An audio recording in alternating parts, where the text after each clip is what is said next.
والصلاة والسلام على رسول الله صلی اللہ علیہ وسلم اما بعد. آل انڈیا مسلم پرسنل لا بورڈ کی طرف سے وقف کے قانون کے خلاف آج کا یہ تاریخی احتجاجی اجلاس کرنول شہر میں منعقد ہو رہا ہے.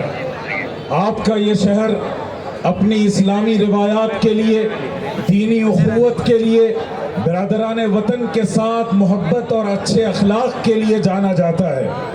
اور آج اس شہنشین پر ہر مسلک و مشرب کے نمائندہ آپ کے سامنے موجود ہیں.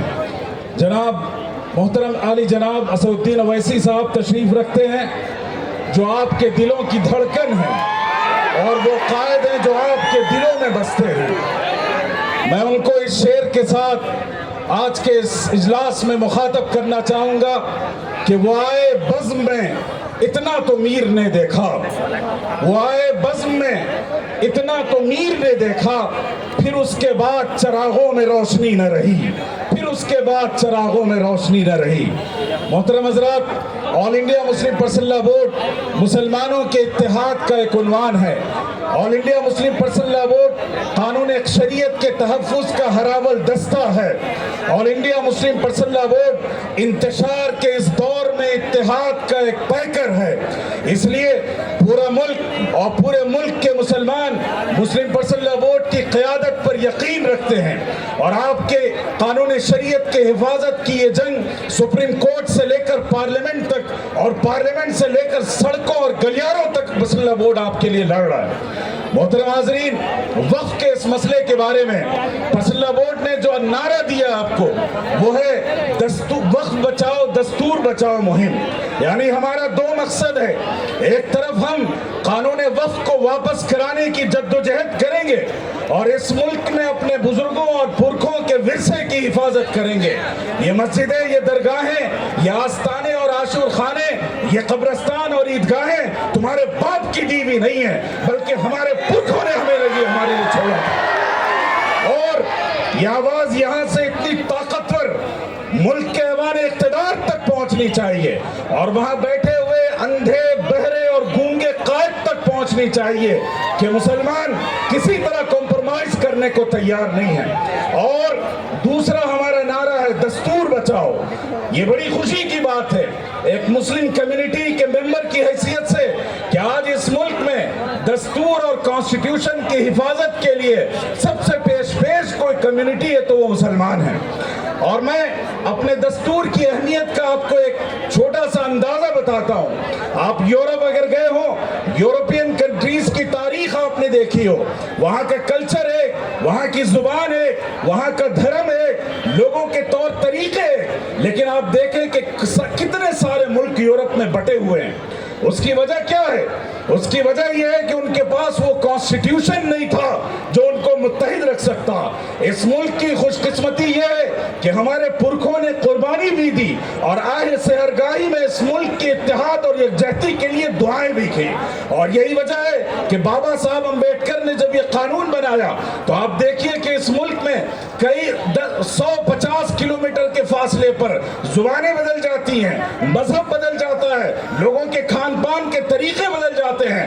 اتنی ڈائیورسٹی کے باوجود، اتنی تکثیریت کے باوجود آج پورا ملک اگر متحد ہے تو وہ صرف اور صرف دستور کی وجہ سے متحد ہے. اس راز کو سمجھیے. اور اگر یہ دستور سمویدھان ہم سے چھین لیا گیا تو پھر اس ملک میں آپ کے لیے جینا عذاب سے کمتر نہیں ہوگا. اس لیے میرے بزرگوں، دستور کی بھی حفاظت کرنی ہے، وقت کی بھی حفاظت کرنی ہے.